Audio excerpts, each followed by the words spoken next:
The stagecoach didn't wait, the town didn't welcome her, and the only place left to sleep wasn't a room at all. In Red Willow Creek, silence was safer than kindness, and a lone woman arriving at dusk was treated like trouble instead of a human being.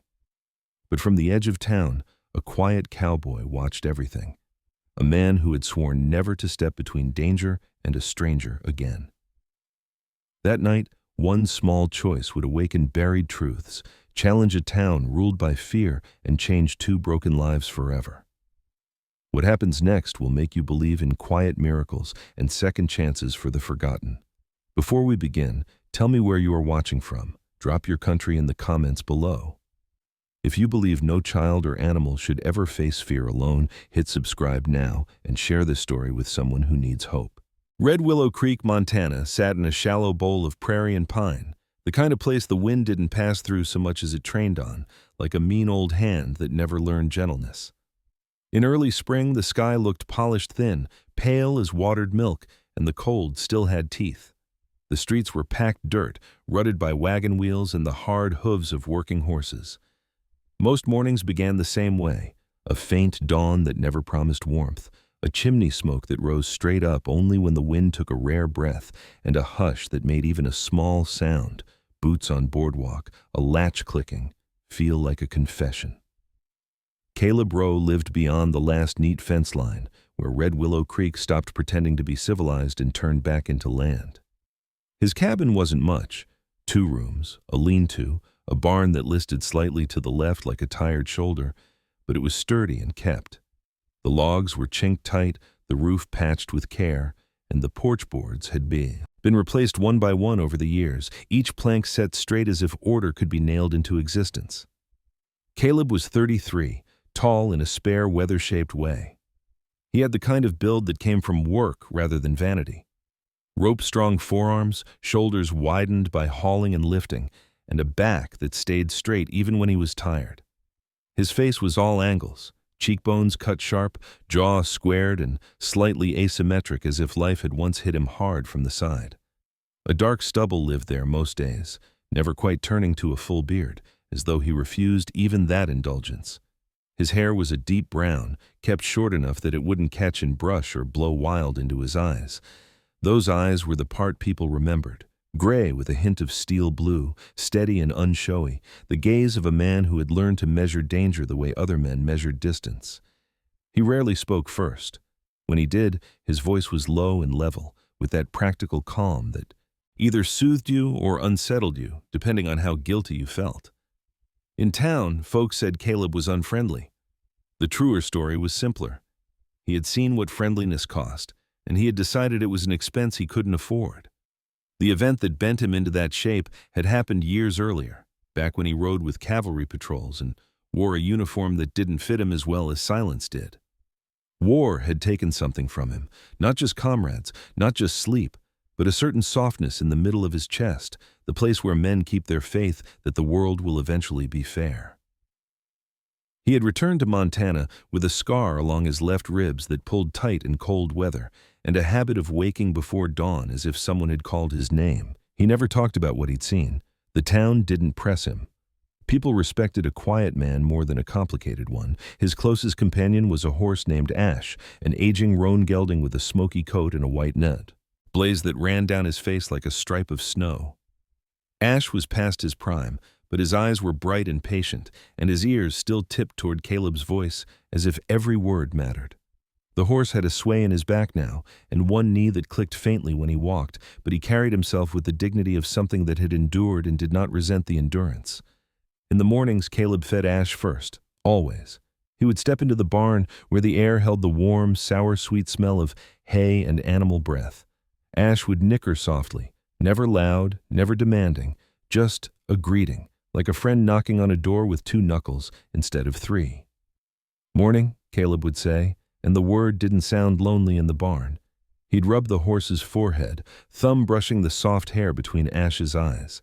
Caleb's touch was careful, practiced as if he handled the world the way he handled a match, gently so it wouldn't flare into something he couldn't control. Most days Caleb worked wherever work needed doing. Ranchers paid him in coin or supplies. Sometimes he fixed a sagging fence on the North Ridge. Sometimes he tracked a stray steer through the scrub and brought it back with a whistle and patience. He mended roofs, sharpened tools, rebuilt gates. He didn't haggle. He didn't drink much. He didn't take credit. He did his work like a man trying to settle an unseen debt. When he came into town, he kept to the edges. He tied ash with a knot that could be undone quickly and scanned the street without appearing to. People nodded. He nodded back. No one invited him to stay. At the general store, the proprietor, Harlan Fitch, always watched Caleb in the mirror behind the counter. Fitch was a thick-necked man in his 50s with a neatly trimmed mustache and careful hands, as though he was afraid of his own strength. He sold flour, nails, coffee, lamp oil, and gossip in equal measure. Fitch liked to act friendly, but his friendliness had rules. It extended to men with families and predictable habits. Caleb didn't qualify. "Row," Fitch would say, not unkindly, as Caleb laid down coins for feed. "Fitch," Caleb answered. That was the whole exchange. 2 names like 2 stamps pressed on paper, proof of a transaction and nothing more. Outside the store, a stray dog sometimes lingered near Caleb's boots. The dog was young, maybe 2 years old, with a patchy coat the color of dust and dried grass. One ear stood up, the other bent at the tip like it had once been caught in a door.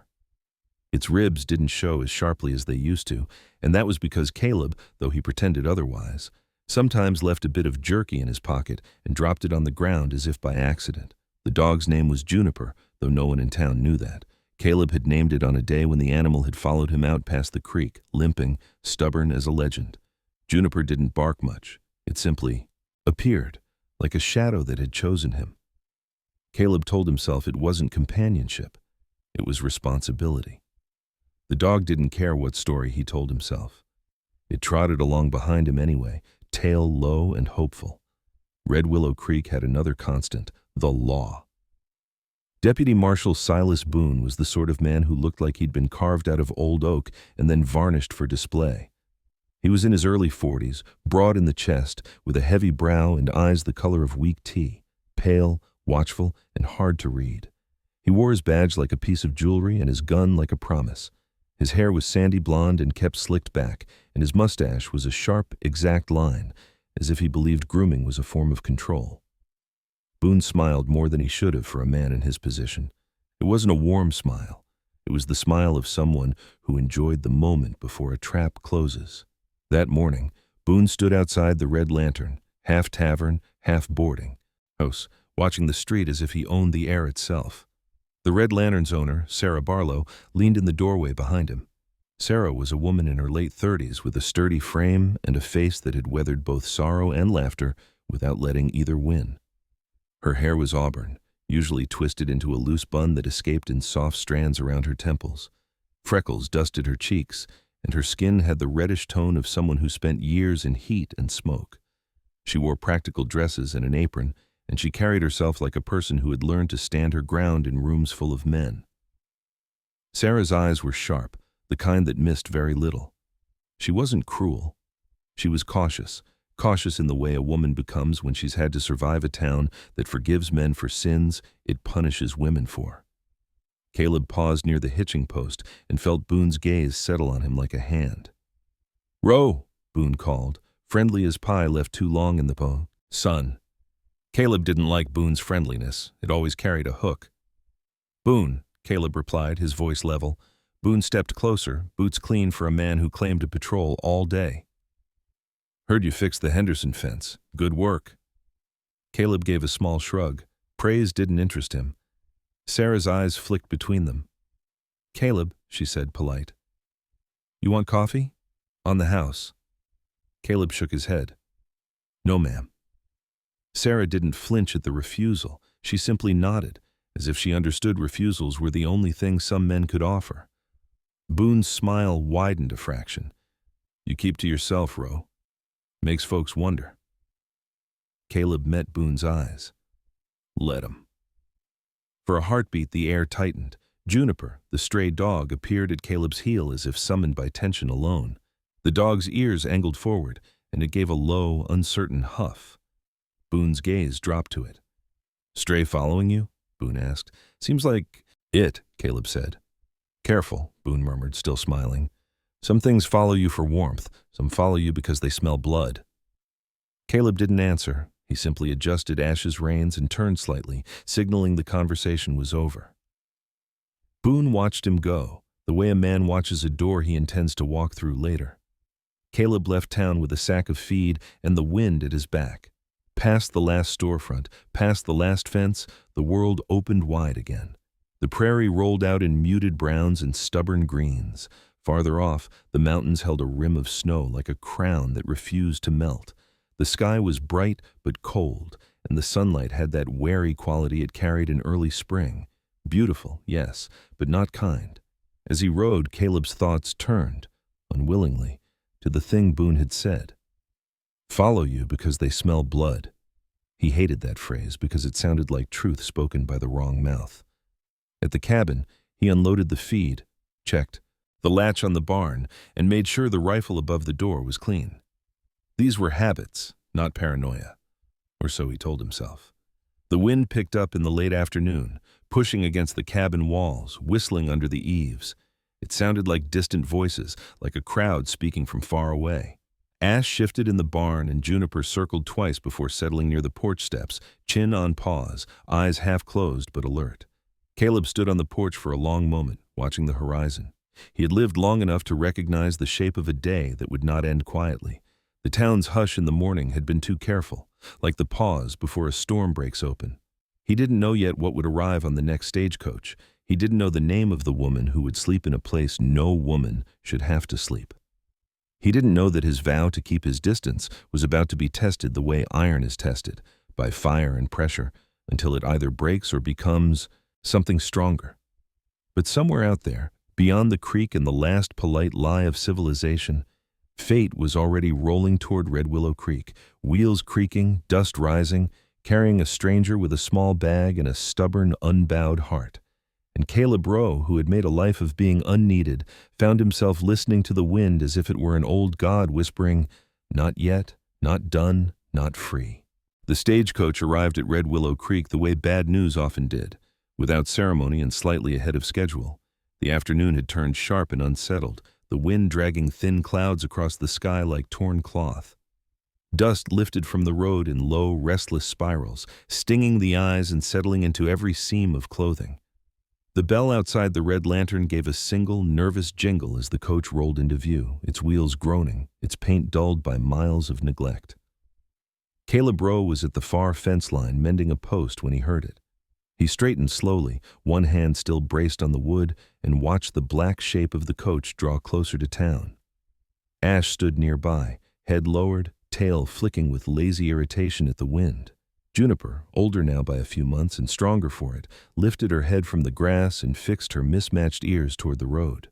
The dog had filled out into a lean, long-legged creature with alert eyes and a coat that had begun to shine despite its uneven coloring. She made no sound, but her body had gone still in a way Caleb recognized. Something was changing. He finished the fence, coiled his wire, and swung up onto Ash without hurry. From the rise above town, Red Willow Creek looked smaller than it was, a scatter of buildings hunched together as if they expected to be struck. The coach pulled to a stop near the hitching posts, steam lifting faintly from the horse's flanks. A few townspeople paused in their errands. A man with nothing to hide rarely watches an arrival so closely. Red Willow was not a town of such men. The driver climbed down first. He was middle-aged, red-faced from wind and drink, with a jaw set permanently askew as if it had been broken once and healed without care. His coat hung open, revealing a stained shirt and a belly that strained against its buttons. He moved with the impatience of someone paid by distance, not courtesy. He tossed a mail sack down to the post clerk without a sound. "Where?" One passenger descended behind him. A woman, alone. She stepped down carefully, boots finding the ground with practiced balance. She was younger than Caleb expected, late 20s perhaps, and not tall, but she carried herself straight-backed, as though she refused to let the town decide her posture. Her hair was a deep chestnut brown, pulled back into a practical knot at the nape of her neck, with a few loose strands already tugged free by the wind. Her face was narrow, her features fine but firm, with high cheekbones and a mouth set in a line that suggested resolve rather than severity.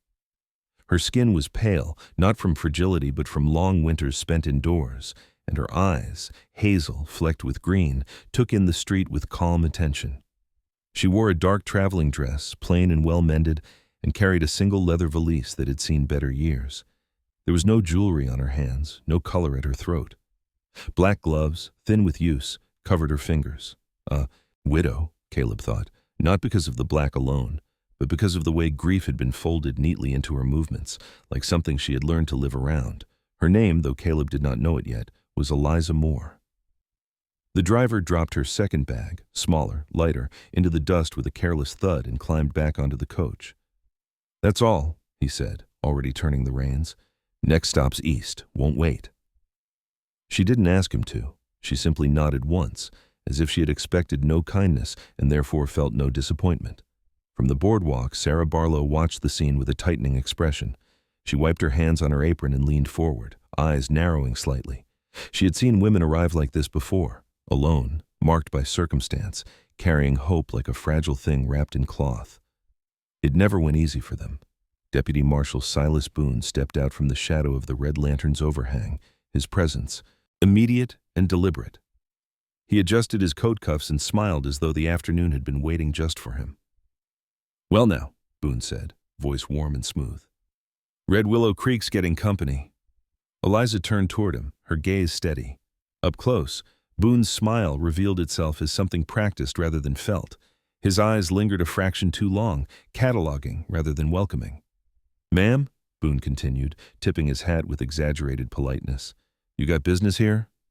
"I'm looking for a place to stay," Eliza replied. Her voice was even, a clear alto that carried without effort. "Just for the night."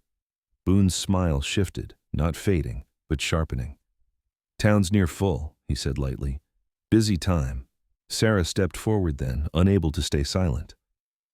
"That so?" she asked, tone neutral. "Didn't know we were turning folks away already." Boone glanced at her, the smile cooling by a degree. "Just stating. Facts, Sarah." Eliza inclined her head slightly, acknowledging both of them. "I can pay," she said. "I don't need much." Caleb had dismounted and tied Ash a short distance away. He hadn't intended to involve himself. He never did. But he found himself watching the woman's face, the way she kept her chin level despite the subtle pressure Boone applied simply by standing close. "Try the lantern," Boone said, stepping aside with theatrical courtesy. "If Sarah's got room." Sarah hesitated. Her boarding rooms were not full, not even close, but Boone's eyes were on her now, and the warning in them was familiar. Sarah had learned over years of hard-earned survival which battles could be fought openly and which ones had to wait. She gave Eliza an apologetic look. "I'm sorry," she said. "No rooms tonight." Eliza studied her for a moment. She saw the conflict there, the tension held tight behind Sarah's capable posture. She did not argue. "Thank you for checking," she said simply. She moved on, trying the general store, then the small boarding house run by a widow named Mrs. Klein, whose lips pressed thin as she shook her head without meeting Eliza's eyes. Each refusal carried the same hollow politeness, the same unspoken message. We could, but we won't. By the time the sun dipped low enough to turn the dust golden, Eliza stood at the edge of town again, her valise heavier than it had been an hour earlier. The wind tugged at her dress, cold fingers searching for weakness. Caleb watched from across the street. He told himself he was only observing, the way a man observes weather before deciding whether to ride. He told himself the knot in his chest was nothing.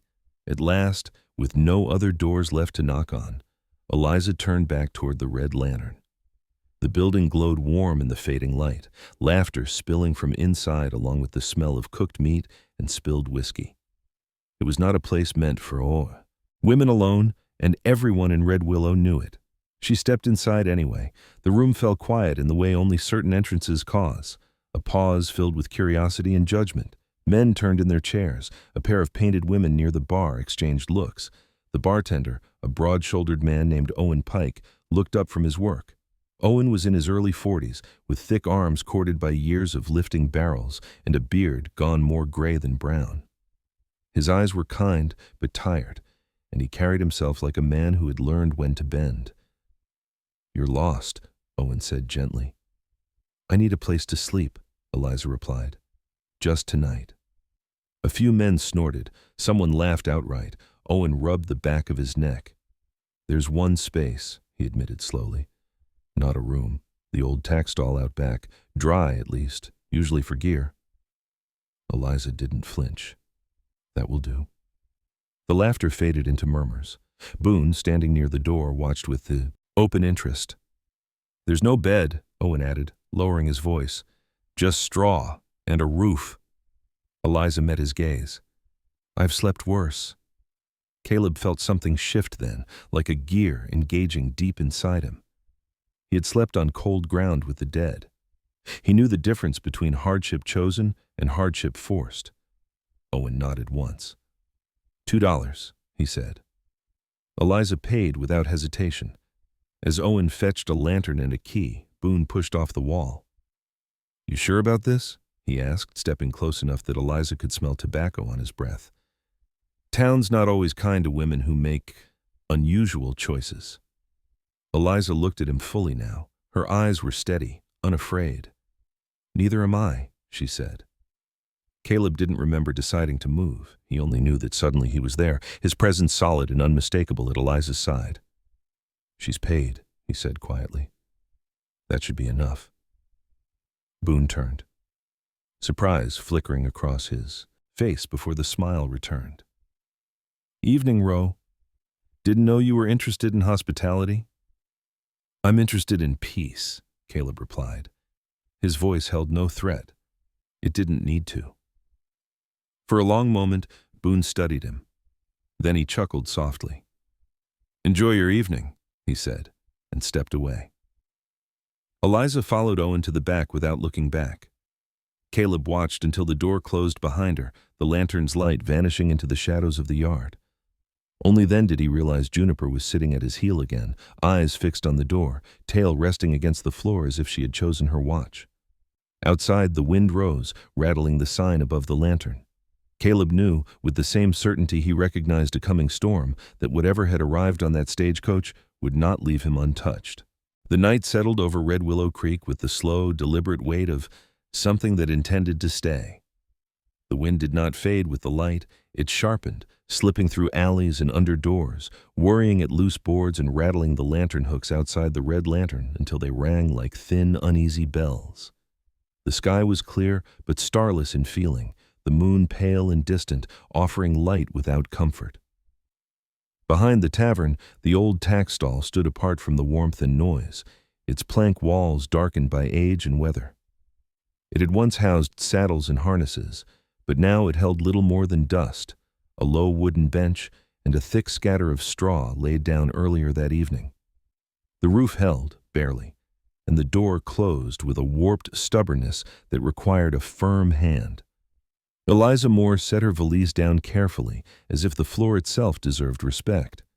She lifted the lantern Owen had given her and took a slow look around. The stall smelled of dry hay and old leather, not unpleasant, just honest. The straw crackled softly beneath her boots as she crossed to the far wall. She removed her gloves and tucked them into her bag, rubbing her fingers together to bring feeling back into them. They were capable hands, narrow but strong, marked with faint ink stains that no amount of washing had ever quite erased, the quiet evidence of years spent holding chalk and books rather than reins. She sat on the bench and allowed herself one long breath. Outside, the laughter from the tavern drifted out in uneven bursts, followed by the clink of glasses and the scrape of chairs. It sounded farther away than it should have been, as if the night itself were stretching the distance between her and everyone else. Eliza was used to that sensation. Since her husband's death, she had lived inside it. She lay back on the straw eventually, folding her coat beneath her head. The boards above creaked as the wind pressed against them. Somewhere nearby, a horse shifted, metal rings chiming softly. Eliza closed her eyes, telling herself this was temporary, just one night. She had endured worse, long nights in borrowed rooms, the hush that followed whispered accusations, the careful politeness that hid fear. Still, sleep did not come easily. At the edge of the yard, near the hitching posts, Caleb Rowe stood with his coat collar turned up, hands loose at his sides. He had not gone inside the red lantern after Eliza disappeared through the back. He had told himself he would ride home once Ash was settled, but his boots had remained rooted to the packed earth as if the ground itself had claimed him. Ash stood tethered nearby, his head lowered, breath puffing white in the cold. Juniper sat at Caleb's feet, her body curled but her eyes alert, tracking every sound.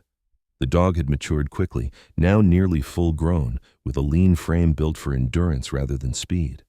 Her coat, still mottled, had thickened against the cold, and the bent ear gave her a perpetually questioning look.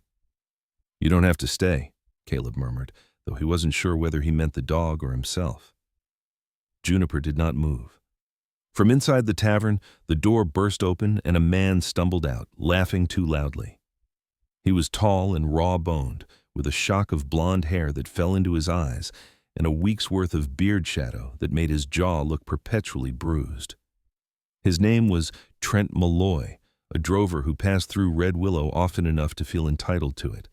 Drink had softened his balance and sharpened his courage in equal measure. He staggered a few steps, then noticed the light glowing faintly from the crack beneath the tack stall door. "Well, I'll be damned," Trent said, voice slurred but curious. "Didn't know we were offering private accommodations now." Caleb straightened. "Keep walking." Trent squinted at him, recognition flickering. "Row?" he said, grinning. "Didn't see you there. You guarding the place now?" "I said keep walking." Trent's grin faltered. He took a step closer instead. "Just wanted to make sure the lady's comfortable." Juniper rose to her feet with a low growl that vibrated through her chest. It was not loud, but it was certain. Caleb did not raise his voice. "She is." For a moment, it looked like Trent might test him. Then he noticed Caleb's eyes, flat, unwavering, and the way Caleb's hand rested near his coat, not reaching, not threatening, simply prepared. The wind gusted hard then, flinging dust into Trent's face. He cursed, spat, and backed away. "No harm meant," he muttered, though the words rang false. He turned and disappeared back toward the tavern. Caleb remained where he was long after the door shut behind Trent. He listened to the sounds of the night settle again. Only when the tavern quieted and the lantern light dimmed did he move. He did not approach the stall door. Instead, he leaned against the fence line a short distance away, close enough to hear if something went wrong, far enough to keep his promise to himself not to intrude. Inside, Eliza lay awake, listening to the wind and the muted rhythm of the town beyond the wall. She had heard the exchange, voices raised just enough to carry, then cut off. She didn't know the words, but she understood the shape of the moment. Someone had decided she was not alone. She sat up slowly and pulled her coat tighter around her shoulders. The straw rustled softly. She considered calling out, then stopped herself. Gratitude did not require noise. Eventually, exhaustion claimed her. She slept lightly, one hand still curled around the handle of her valise. The morning came gray and reluctant. Clouds rolled low over the prairie, flattening the light and pressing the world into muted tones. Eliza woke stiff and cold, but unharmed. She sat up, brushed straw from her sleeves, and smoothed her hair as best she could. Then she opened the door. The air smelled of damp earth and coffee. Caleb was there, sitting on the low fence rail with a tin cup in his hands. He had built a small fire in a shallow pit, and the coffee pot hung over it, steaming. Ash grazed nearby, slow and content, while Juniper gnawed happily on a strip of dried meat. Eliza paused, surprised. "Morning," Caleb said, standing. In daylight, he looked more worn than threatening. Lines etched deeper around his eyes, a faint shadow under his cheekbone where an old bruise might once have lived. "Didn't sleep much," he added, as if it were an apology. "I slept enough," Eliza replied. Her voice was steady, though her body ached. "Thank you." He handed her the cup without ceremony. Their fingers brushed briefly. His hands were warm, rough, scarred at the knuckles. The contact was brief but grounding. They drank in silence for a moment. "Name's Caleb Rowe," he said finally. "Eliza Moore." He nodded, filing it away. "Got plans?" She hesitated. "I was hoping to ask about work. I can teach. I can keep books. I can cook passably." Caleb glanced toward town, where Boone's silhouette was already visible near the lantern, pacing as if the day belonged to him. "This town makes plans difficult," he said. "I've noticed." He considered her more carefully now, not as a problem to be managed, but as a person making choices under pressure. "There's a ranch a few miles west," he said slowly. "Mine. It's quiet. Needs help. Temporary, if you want." Eliza studied his face, weighing the offer. She saw no hunger there, no false warmth, only caution and something like respect. "I don't want charity," she said. "Good," Caleb replied. "Neither do I." Juniper trotted over then and sat at Eliza's feet, looking up with open curiosity. Eliza smiled despite herself and reached down to scratch behind the dog's bent ear. Juniper leaned into the touch, tail thumping once. Against the ground, Eliza looked back up at Caleb. "Just until I find my footing," she said. Caleb nodded. "Just until." They did not shake hands. They did not seal the agreement with words. The wind carried the last of the night away, and with it, the sense that either of them could pretend nothing had changed. The road west of Red Willow Creek narrowed quickly, shedding any pretense of hospitality. Wagon ruts faded into packed earth, then into a rough track shaped by hooves and stubborn repetition rather than design. The sky hung low and gray, the clouds moving like a held breath. Wind ran unimpeded across the open land, carrying the smell of damp soil and pine resin. It was the kind of morning that made a person feel watched, not by eyes, but by distance. Caleb rode ahead, Ash moving at an easy ground-eating walk. The horse's age showed in the slight stiffness of his stride, but his pace was steady, chosen rather than forced. Eliza followed in the wagon, reins in hand, her valise tucked at her feet. She had insisted on driving herself. Caleb had not argued. Juniper trotted alongside, tongue lolling, her gait smooth and tireless. The dog was young enough to enjoy the work and old enough to take it seriously. They spoke little as they traveled. The silence was not empty. It was the kind that allowed thought to stretch and settle. Eliza watched the land change, the town's edges dissolving into open prairie punctuated by stands of pine and scrub oak. She noticed how Caleb rode, not rigid, not loose, but in quiet conversation with the horse, shifting his weight subtly, adjusting without fuss. It told her something about him, that he listened before he acted. The ranch revealed itself gradually. A low rise gave way to a shallow valley where a creek cut a narrow silver line through the grass. A small house sat back from the water, its roof dark with age but intact. A barn stood to one side, weathered but upright, doors closed against the wind. Fences traced the land in sensible lines, not ornamental, repaired where needed and left alone where they held. Caleb dismounted and tied Ash before turning to Eliza. "This is it," he said. There was no pride in his voice, no apology either. Eliza climbed down from the wagon and stood still for a moment, taking it in. The place was modest, but it breathed. The air felt different here, less tense, less watched. She hadn't realized how tightly she had been holding herself until she felt her shoulders lower. "It's quiet," she said. "Usually," Caleb replied. Inside the house, the rooms were clean and spare. A wooden table bore the marks of years of use, its surface scarred but solid. 2 chairs stood opposite each other, one repaired with a careful splice where a leg had once split. A shelf held a few books, ledgers, a worn Bible, a dog-eared volume of poetry that surprised Eliza enough to make her look twice. The kitchen was simple but functional, the iron stove blackened by steady use. Caleb led her to the back room. "You can use this," he said. The room held a narrow bed with a thick quilt, a small washstand, and a window that looked out over the creek. Light filtered through the glass in a soft, diffused wash. It was not luxurious, but it was private. Eliza set her valise down, slowly. "This is more than I expected," she said. Caleb shifted, uncomfortable with gratitude. "It's a room." "It's a kindness," she corrected gently. He nodded once, accepting the correction without comment. They set to work after that, not because the work demanded it immediately, but because both of them were more at ease with motion than stillness. Eliza offered to help with the midday meal, and Caleb handed her dried beans and a loaf of bread without ceremony. She moved easily in the kitchen, efficient but unhurried. Caleb noticed the way she organized as she went, setting tools within reach, wiping surfaces without being asked. It was the habit of someone used to making order where it was needed. While the beans simmered, Caleb stepped outside to check the fence along the creek. Eliza followed, curious. The fence line sagged in one place where the soil had softened. Caleb knelt, testing the post. Needs resetting, he said. I can help, Eliza offered. He handed her the shovel without hesitation. They worked together, their movements finding a rhythm without instruction. Eliza's hands were not used to this kind of labor, but she did not complain. She adjusted, learned quickly, and took pride in doing the job properly.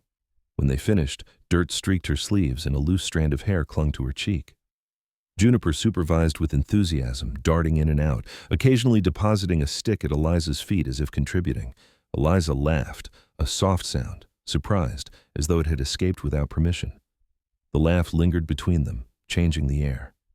That afternoon, a rider appeared at the far edge of the property.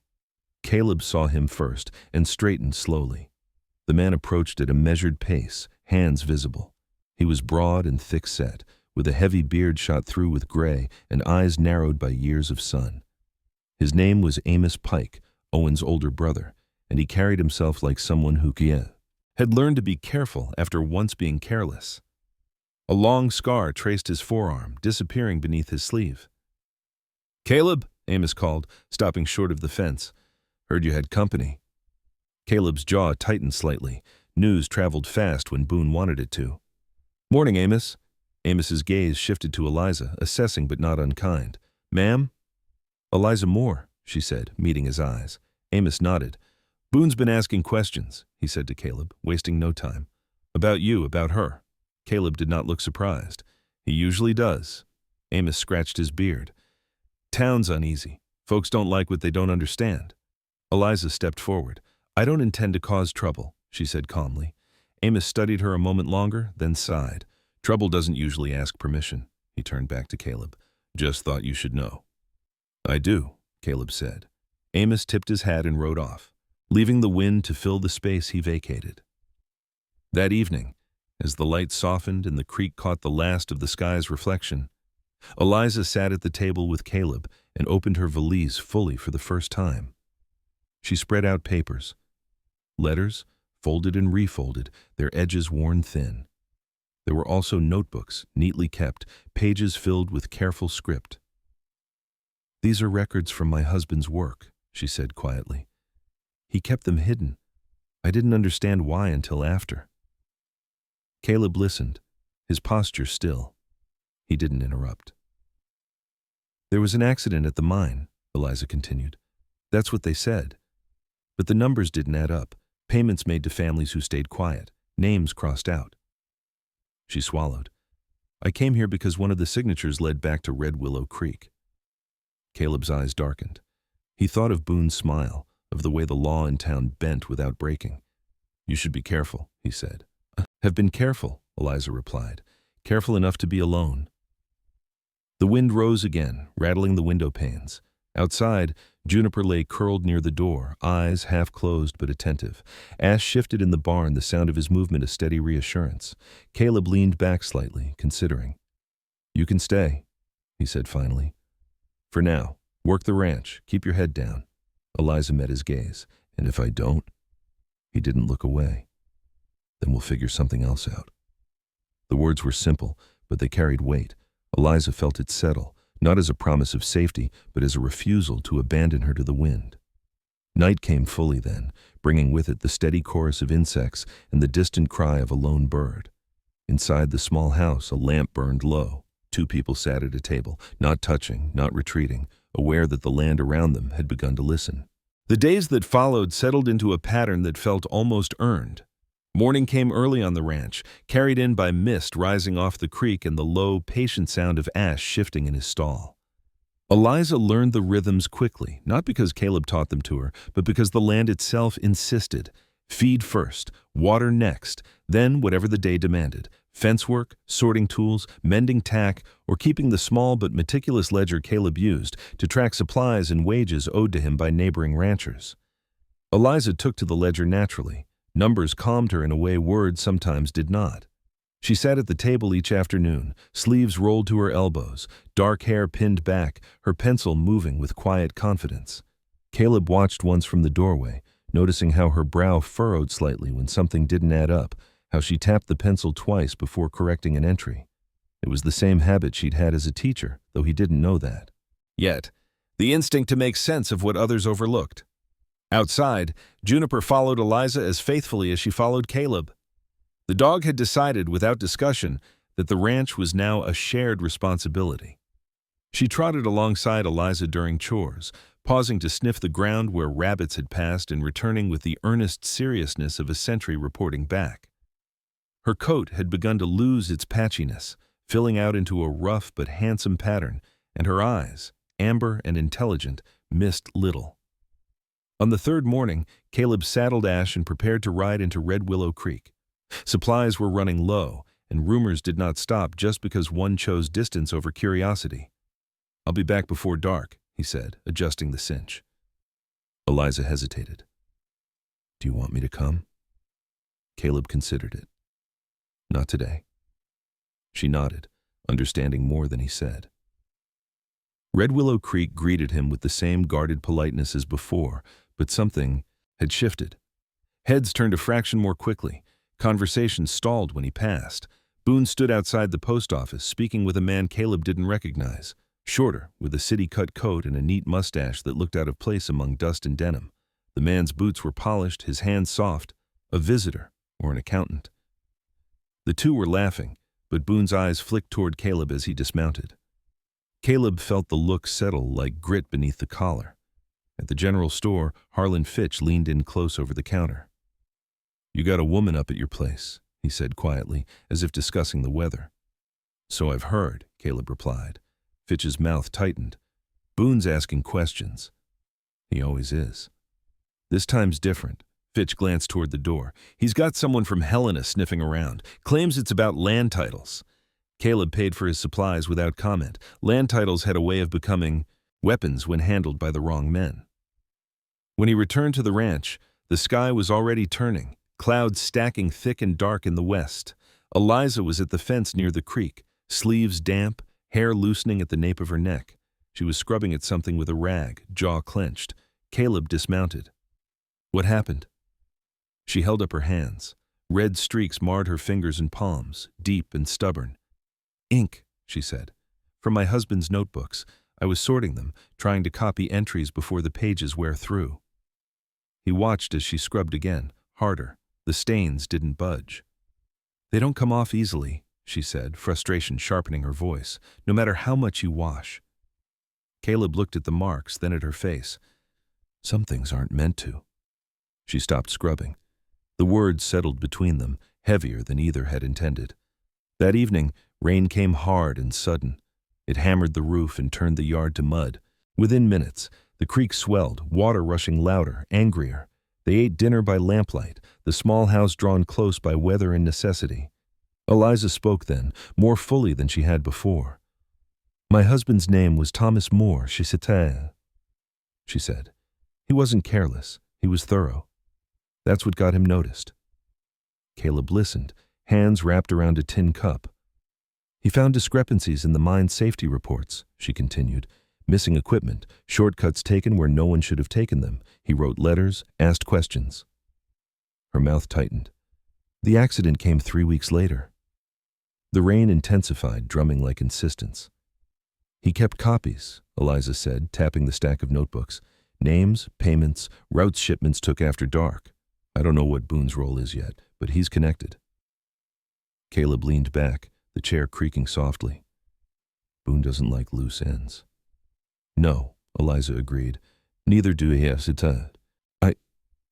Later that night, long after the rain eased, Juniper lifted her head with a low whine. Caleb rose immediately, moving toward the door. Outside, the moon slid out from behind clouds, lighting the wet ground in silver. A figure stood near the far fence. Caleb's hand moved, not to his gun, but to the lantern hook. Light flared. The man raised his hand slowly. "Easy," he called. "Just passing through." He was lean, late 30s, with a narrow face and a scar that pulled one side of his mouth downward. His beard was thin and unkempt, eyes restless. His name, when he finally gave it, was Luke Harrow, a drifter who had worked the mines years ago before being run off for asking the wrong questions. "Boone sent you?" Caleb asked flatly. Luke shook his head. "Boone wants me gone," he said. "Same as he wanted Thomas gone." Eliza stepped onto the porch then, the lantern light catching her face.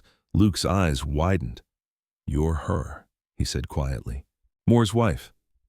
Eliza held his gaze. You knew my husband. Luke nodded once. He tried to help me, got me out when the shafts started collapsing. His voice roughened. I should have done more. Caleb watched the exchange, weighing risk against necessity. Luke swallowed. There's a map, he said. Hidden routes, where they moved equipment, where they buried things they didn't want found. I heard Boone's men are coming for it. Where is it? Eliza asked.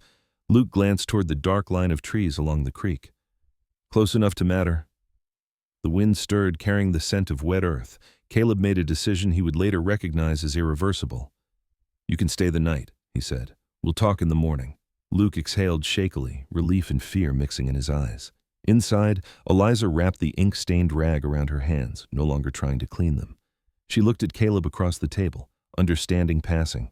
Between them without words, this was no longer just about shelter or work. The marks they carried, ink, scars, silence, had begun to align into something dangerous. Outside, the rain eased into a steady whisper. The land, patient and watchful, held its breath. Morning broke unevenly, as if the land itself were reluctant to wake. Low fog clung to the creek and crept across the grass in slow, deliberate fingers, dulling sound and softening edges. The ranch felt suspended in it, house, barn, fences reduced to shapes without detail. Caleb liked mornings like this. Fog hid what didn't need to be seen and forced a man to move carefully, one step at a time. Luke Harrow sat at the table when Caleb came in, a tin cup cradled in both hands. In daylight, he looked worse than he had in the lantern glow. He was thin to the point of fragility, shoulders slightly hunched as if expecting a blow. The scar at his mouth pulled more noticeably now, giving his expression a permanent slant toward bitterness. His eyes, however, were sharp, too sharp for a man who had spent years running. Those eyes belonged to someone who had learned to survive by noticing everything. Eliza stood near the stove, stirring a pot of oatmeal. She had braided her hair tightly, as if order there might steady the rest of the day. The ink stains on her hands had faded but not disappeared. Faint shadows remained in the creases of her fingers. She no longer tried to scrub them away. Coffee's weak, Luke said, glancing up. Didn't want to waste what you had. That's fine, Caleb replied. We'll need clear heads. Luke's mouth twitched, almost a smile. That's what Thomas used to say. Eliza paused, spoon hovering. You worked with my husband, she said. It was not a question. Luke nodded. For a while, he was careful. Not the kind of man who made noise unless he had to. He swallowed. That's why they noticed him. After breakfast, they moved outside. The fog thinned as the sun climbed, revealing the creek swollen but calm now, its banks dark with wet soil. Luke stood near the fence, eyes scanning the tree line as if expecting it to move. The map isn't paper, Luke said finally. Not exactly. Caleb waited. It's carved, Luke continued, into a flat stone. Thomas didn't trust anything that could burn or rot. He hid it where no one would think to look because it looks like nothing. Eliza's breath caught. Where? Luke pointed with his chin toward the far bend of the creek where the water curved around a stand of cottonwoods. There's an old limestone shelf near the bank. Looks like part of the creek bed. But if you know what you're looking for? Caleb nodded once. We'll go. They took Ash in the wagon only part way, then continued on foot. Juniper ranged ahead, nose low, tail level, moving with the focused energy of a dog given purpose. She was nearly 3 years old now, fully grown, her muscles visible beneath her coat as she picked her way through brush and slick stones. The limestone shelf lay half submerged, pale against the darker rock around it. Luke crouched and brushed away wet leaves. The carving revealed itself. Slowly, lines cut shallow but deliberate, intersecting marks that formed a rough map when viewed from the right angle. Roots traced through hills, symbols marking shafts and hidden spurs, and near the center, a crude circle with a slash through it. That's where they dumped what they couldn't move, Luke said quietly. Broken equipment, records, sometimes worse. Eliza knelt beside him, fingers hovering over the stone without touching. Thomas was here, she whispered. Caleb scanned the woods. We shouldn't stay long. They covered the stone again, disguising it as best they could. As they turned back, Juniper stiffened, her ears pricked, and a low growl rolled out of her chest. Caleb saw them then, two riders cresting the rise to the south. They were Boone's men. Not deputies, not officially. Hired hands who did not ask questions. The first was a heavy-set man with a red beard, braided tight against his chin, his face broad and flushed from sun and drink.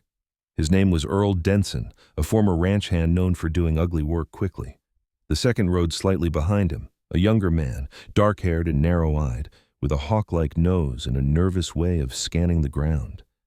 His name was Micah Cross, and fear had shaped him more than conviction ever had. "Go," Caleb said under his breath. "Eliza, take Luke back the way we came." "I won't leave you," Eliza said. "You will," Caleb replied, not unkindly. "Just for now." Luke hesitated, then nodded. He knew when to disappear.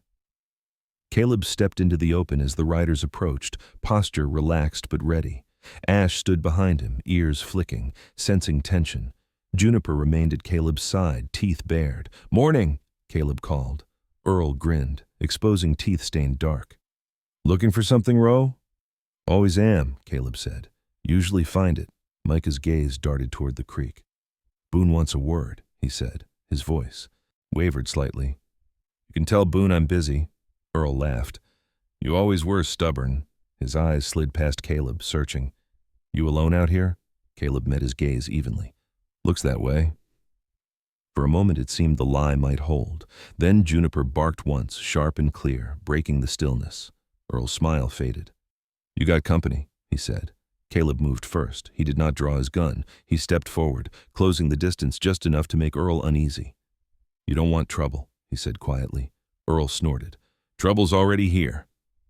Micah shifted in his saddle, sweat beating at his temple despite the cool air. He was not built for confrontation. He was built for orders. A shot cracked the air, not aimed to kill but to warn. The sound echoed off the trees, birds exploding upward in a frantic cloud. Earl's horse reared, and Micah nearly lost his seat. "Next one won't be a warning," Caleb said. Earl's eyes flicked. To the tree line, calculating. He spat into the dirt. "This ain't over." "No," Caleb agreed. "It isn't." They rode off hard, hooves tearing at the wet ground. By the time Caleb returned to the house, Eliza and Luke were already there. Luke paced near the barn, nerves raw. Eliza stood on the porch, face pale but composed. "You should leave," Caleb said to Luke. "Tonight." Luke nodded. "I know a place north. Won't stay long anywhere." Eliza stepped forward. "We need your testimony." Luke's mouth twisted. "Testimony gets men killed." "So does silence," Eliza replied. Luke looked at her then, really looked. He saw not fragility, but resolve forged by loss. "I'll come back when it's time," he said finally, "when you make it public." That evening, the sky cleared, leaving a hard scatter of stars. Caleb and Eliza sat on the porch, the space between them filled with things neither could yet name. "You didn't have to stay," Eliza said softly. Caleb stared out at the dark. "I did." She nodded. "So did I." In the distance, a coyote howled, answered by another. The land had kept its secrets for a long time. Now it had begun to give them up. The decision to leave the ranch at dawn was not spoken aloud, but it settled between them as surely as the night frost. Red Willow Creek had been content to watch from a distance, to let fear and convenience do its work quietly.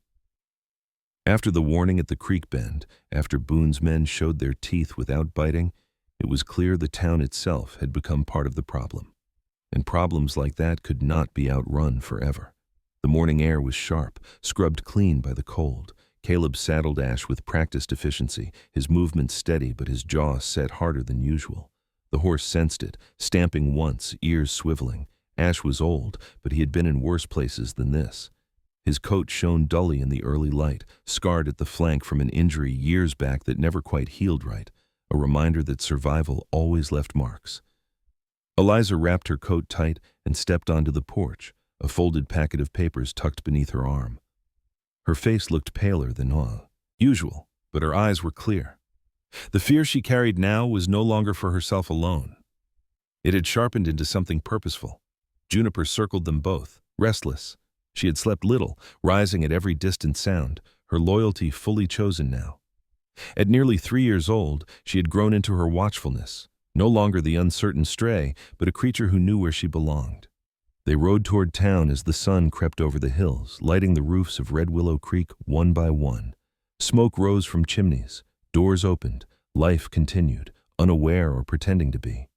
Caleb stopped first at the edge of town, tying Ash near the hitching rail across from the general store. Eliza stepped down beside him, smoothing her skirt more out of habit than vanity. A few heads turned immediately. Inside the store, Harlan Fitch froze mid-motion when he saw them together. His mustache twitched. "You're early," he said, unnecessary words filling the space. "So are you," Caleb replied. Eliza placed the packet on the counter. "I'd like to send a letter," she said calmly. "To the territorial office, Helena."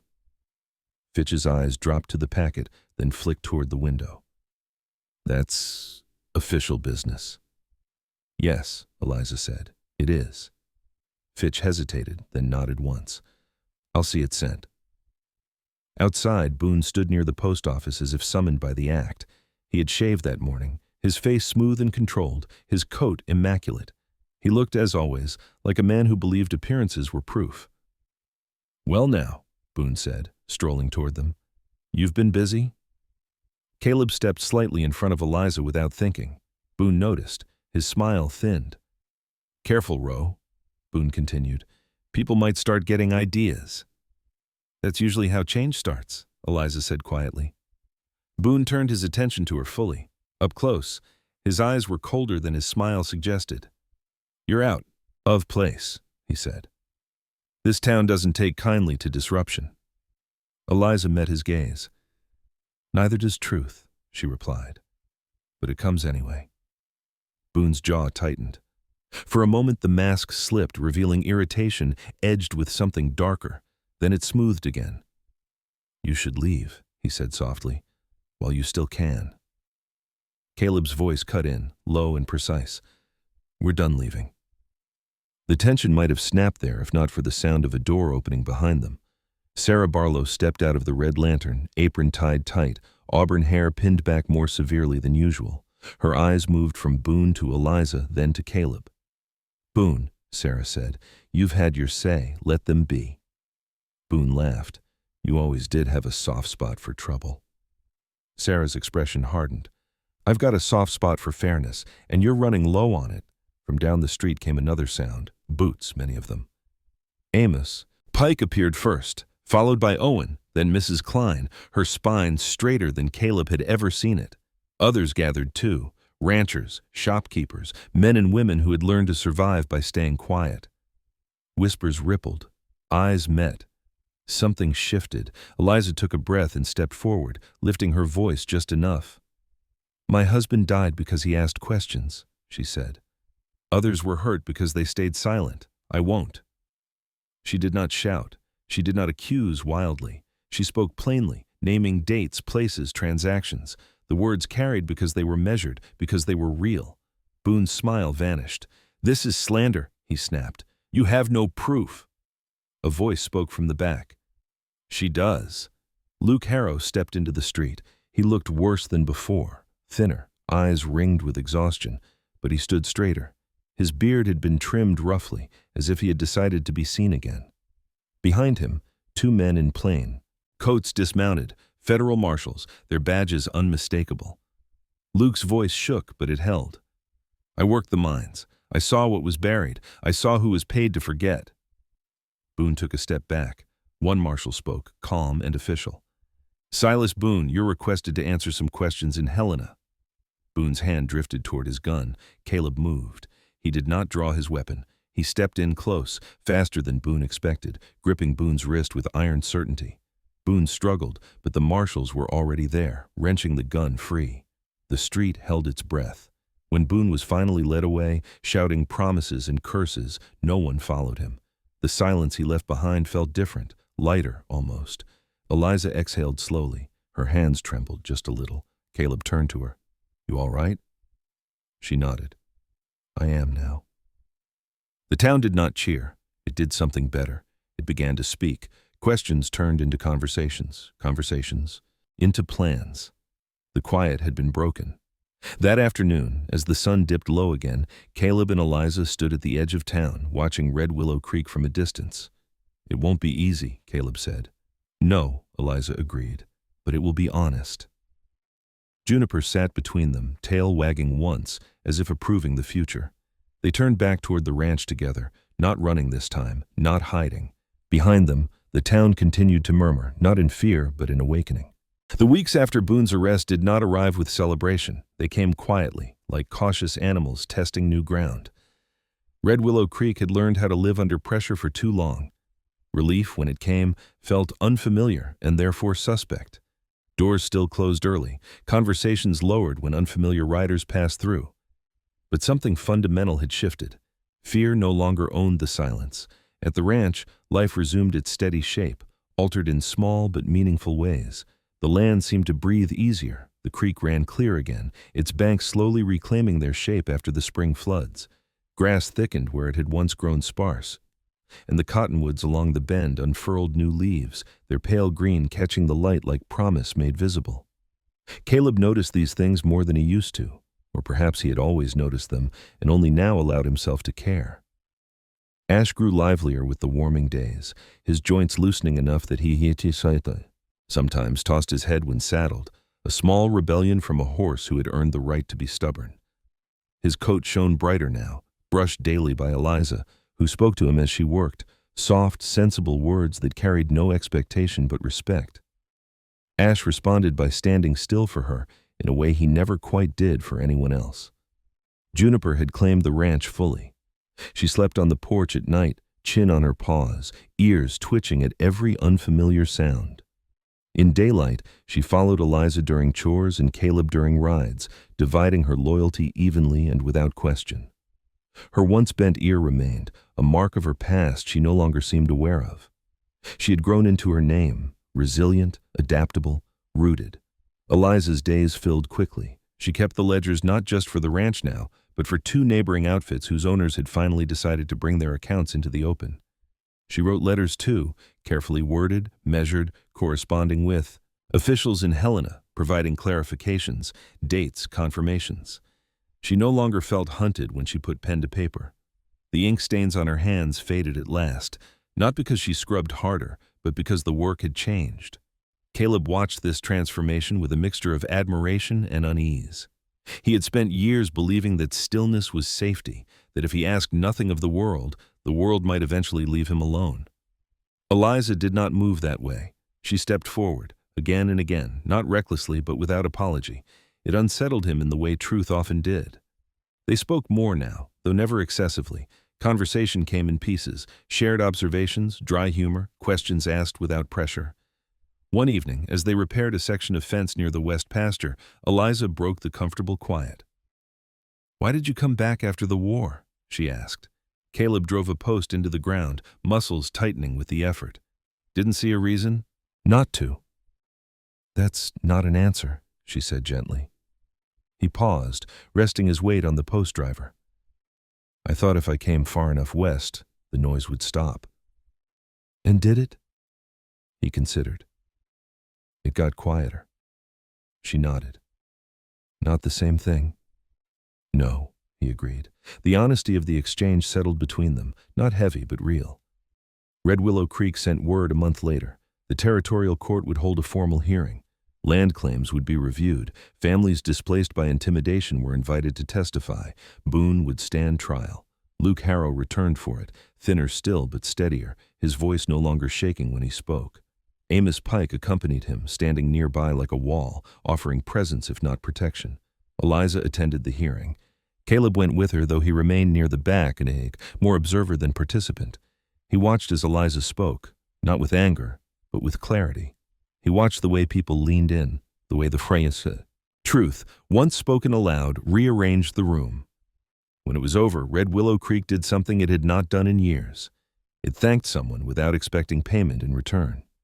Sarah Barlow came to the ranch the following Sunday. She arrived with a basket of bread and preserves, her auburn hair streaked with silver now that she no longer bothered to dye it.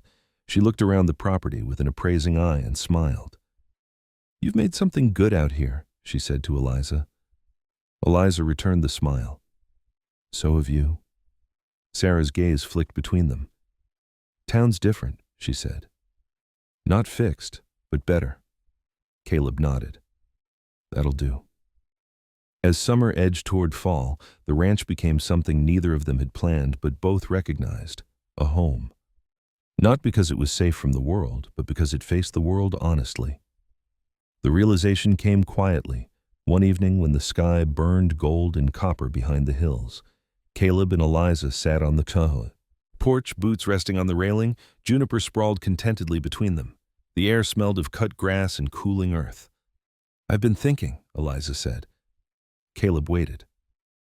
I could leave, she continued. There are offers, schools rebuilding, towns that need someone who knows how to start over. He nodded, even though the idea tightened something in his chest. You should do what you want. She turned to him then, fully. What I want, she said, is not the same thing as what I needed when I arrived.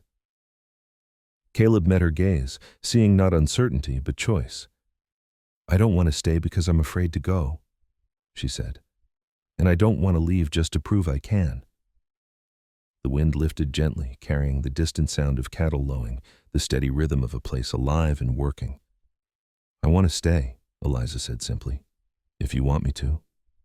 Caleb did not answer immediately. He thought of the man he had been when he first built the cabin, silent, closed, convinced solitude was the price of survival. He thought of ash, of juniper, of the way the house sounded different now at night, fuller. I don't know how to promise easy, he said finally. Eliza smiled, a small, knowing curve of her mouth. I wouldn't trust it if you did. He exhaled slowly. Then stay. They did not touch right away. They let the decision settle into the space between them, sturdy and unforced. The proposal, when it came weeks later, was as unadorned as everything else in their lives. Caleb stood with Eliza near the creek bend, the water running clear over stone. I don't need saving, Eliza said, sensing his hesitation. I know, Caleb replied. That's why I'm asking. He did not kneel. He did not give a speech. He simply held out his hand. I'd like to build a life with you, he said. Not because we survived the same storm, but because I want to see what grows after. Eliza looked at his hand, then at his face. The lines softened now, the guardedness no longer sharp. That sounds, she said, placing her hand in his, exactly right. They married in early spring, under a sky that threatened rain but held back. The ceremony was small. Sarah stood smiling through tears. Amos and Owen Pike nodded solemn approval. Luke watched from the edge of the crowd, a quiet satisfaction in his eyes before he slipped away again, his part done. Red Willow Creek did not see a legend that day. It saw two people choosing each other without spectacle. That night, back at the ranch, the house glowed with lamplight. Outside, Juniper curled near the door, ears relaxed at last. Ash rested in the barn, head low, content. Inside, Caleb and Eliza lay together, listening to the wind move through the cottonwoods. The world had not become gentle, but it had become honest. And for the first time, that was enough. Sometimes, miracles do not arrive with thunder or shining light. Sometimes, they come quietly, in the form of a kind stranger, a door left open, or a heart that chooses courage over fear. This story reminds us that God often works through ordinary people, in ordinary places, at moments when hope feels thin. When the world turns its back, grace still finds a way forward. When someone stands alone, God sends help, sometimes not as an angel, but as a steady hand, a watchful presence, a second chance. In our own lives, we may not face stagecoaches or dusty frontier towns, but we all face moments of silence, rejection, and waiting. And in those moments, faith is not loud. Faith is choosing kindness when it would be easier to look away. Faith is believing that no person, no child, and no animal is ever truly forgotten by God. If this story touched your heart, take a moment today to be someone else's quiet miracle. Share this story with someone who needs hope. Leave a comment below and tell us where you are watching from, your country, your city, your corner of the world. And if you believe that love, compassion, and faith still matter, please subscribe to the channel so we can continue sharing stories that heal and inspire. May God bless you and your family. May He protect your home, your children, and every gentle soul who feels unseen tonight. And may His quiet miracles meet you exactly where you are. Amen.